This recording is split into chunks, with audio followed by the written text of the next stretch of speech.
The one distinction I wanted to give you when you're going from the pinwheel, from the weave to the pinwheel, is the hand, and I think you figured this out for yourself, the hand that is the side that you're turning in the direction of is the one that leads first behind your head.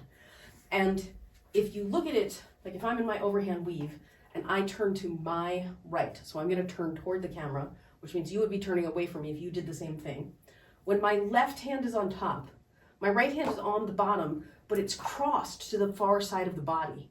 What I do is, and also this is one of those places where the T-stance really helps because your body is already partly turned. So you're here like this, and then you pull the hand up and go back behind your head like that.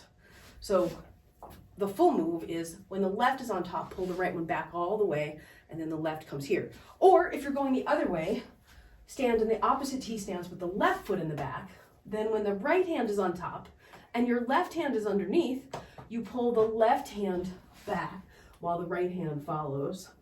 And what I do in order to make this work is I do an extra beat, because remember, you're doing over, under, home. So I do the first two, like I do the actual 2 beats that you would be doing in the weave.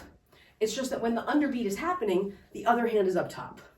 Or when the underbeat would be happening on this side, the left hand pulls back while the right one does the beat that's under it and then comes up behind the head. And then from underhand,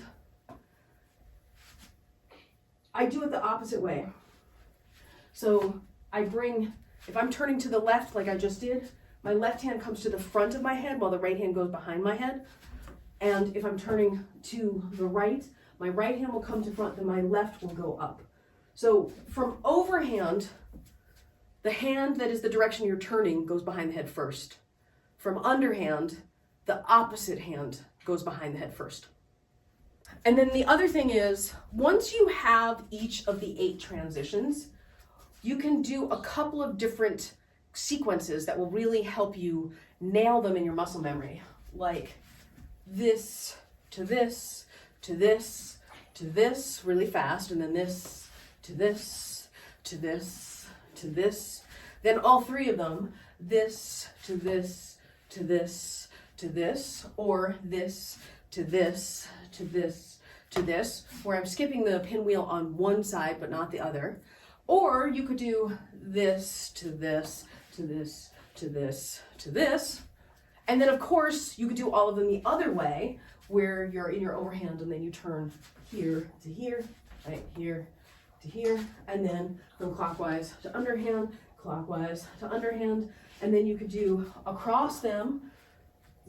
And then once you have each of them really comfortably, you can start working with going all the way around the circle like this, where you do, say, all 4 of the transitions going to the right, and then all 4 of the transitions going to the left, like that.